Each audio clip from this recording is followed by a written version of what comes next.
Rozalimas yra pats gražiausias, žaliausias miestelis Pakruojo rajone. Ir Rozalimo legenda yra labai graži. Rozalimas prasidėjo nuo įkūrimo dvarininkų gražios meilės.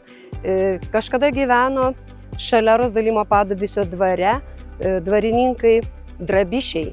Ir dvaro ponia Rozalija labai mylėjo mišką. Tada buvo čia visur pušynas.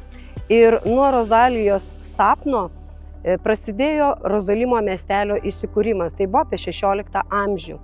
Pats miestelis vėlesniais laikais garsėjo kaip graži gamta, gražus pušynas, savo sveikatinimo netgi galimybėmis ir buvo kurortinis miestelis.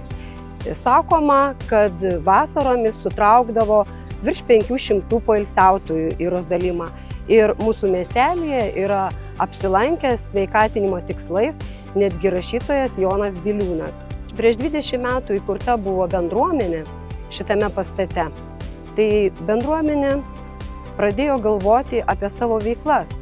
Ir tų veiklų buvo įvairių, be abejo reikėjo pasitvarkyti ir pačius namus, nes jie buvo ne pačios geriausios būklės. Ir buvo švenčiamos šventės, buvo daromi renginiai įvairūs, edukaciniai. Ir nuo 21 metų pradėjome mąstyti, kad bendruomenė turi išlaikyti save kažkaip, nes bendruomenė neturi biudžeto, o prižiūrėti šitą gražų pastatą yra tikras iššūkis bendruomeniai. Tai pirmas toksai motyvas, ko gero, įrengti sveikatinimo studiją buvo toks.